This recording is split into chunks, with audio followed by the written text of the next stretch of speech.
Assalamualaikum sahabat, kembali lagi di channel Sambas Family Official. Kali ini kita akan mendengarkan penjelasan dari Bapak Kepala BKN yaitu Profesor Judan mengenai penetapan NIP CPNS dan P3K tahun anggaran 2024. Pengangkatan CPNS 2024 paling lambat bulan Oktober 2025 dan pengangkatan P3K 2024 pada bulan Maret 2026. Latar belakang penyesuaian jadwal pelantikan untuk CPNS dan P3K formasi anggaran 2024 itu karena adanya optimalisasi keterisian formasi. Yang kedua, banyak instansi yang mengajukan permohonan penundaan atau pengunduran tes CPNS atau P3K, TMT pengangkatan CPNS dan atau P3K. Selanjutnya, penataan menyeluruh tenaga non-ASN secara serentak. Pada hari Rabu tanggal 5 Maret 2025, BKN, Kemenpan RB, dan Komisi 2 DPR RI telah mengadakan rapat. Dalam kesimpulan rapat tersebut, ada beberapa poin yang disepakati secara bersama. Yang pertama yaitu seleksi CPNS dan P3K memprioritaskan fresh graduate dalam rangka meningkatkan kualitas birokrasi menuju Indonesia Emas tahun 2045. Yang kedua, seleksi CPNS yang akan datang dilakukan sesuai mekanisme peraturan perundang-undangan. Ketiga, pengangkatan CPNS formasi 2024 paling lambat bulan Oktober 2025 dan pengangkatan P3K formasi 2024 pada bulan Maret tahun 2026. Tidak ada lagi pengangkatan tenaga non-ASN di instansi pusat dan instansi daerah. Selanjutnya, setelah selesai rapat dengar pendapat dengan Komisi 2 dengan Menpan RB dan Kepala BKN, Ibu Menteri Rini Widya Astuti mengeluarkan keputusan Menpan RB, yaitu kesimpulan pertama, pengangkatan CPNS serentak TMT 1 Oktober 2025 dan P3K serentak TMT 1 Maret 2026. Yang kedua, perlu dipastikan tidak ada lagi pengangkatan pegawai non-ASN di instansi pemerintah.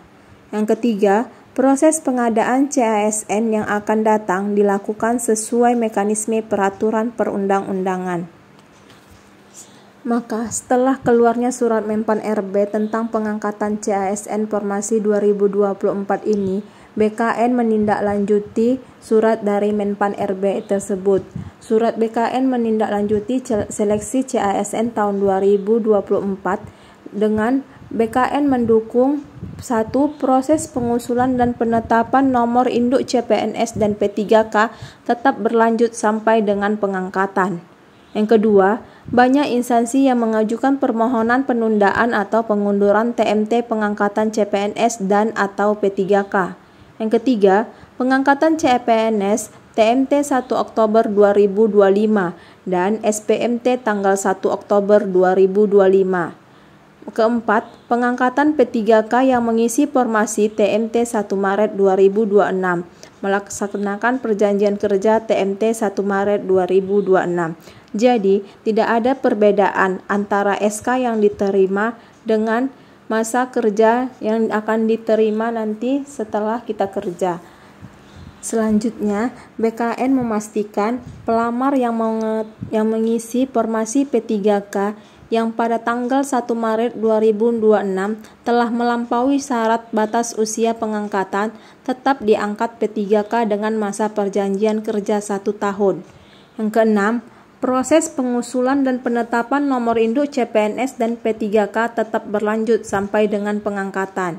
Yang ketujuh, PPK instansi pusat dan instansi daerah tetap menganggarkan gaji bagi pegawai non-ASN yang sedang mengikuti proses seleksi hingga diangkat menjadi ASN sesuai dengan surat Menpan RB yang telah diterbitkan pada tanggal 12 Desember 2024.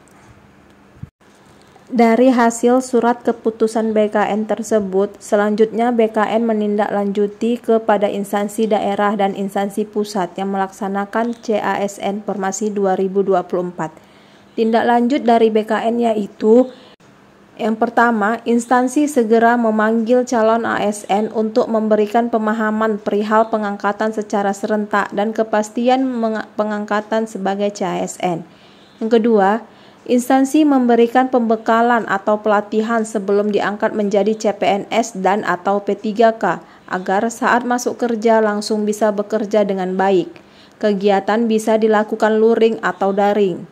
Yang ketiga, instansi tetap memproses CASN sampai selesai SK pengangkatannya. Yang keempat, mulai mempersiapkan usulan pengangkatan P3K paruh waktu. Ini kabar bahagia ya bagi P3K paruh waktu, karena ada kemungkinan dalam waktu dekat ini kita yang R2, R3 akan menyusun berkas untuk pengajuan NIP kepada BKN. Semoga ini jalan yang terbaik bagi seluruh honorer Indonesia.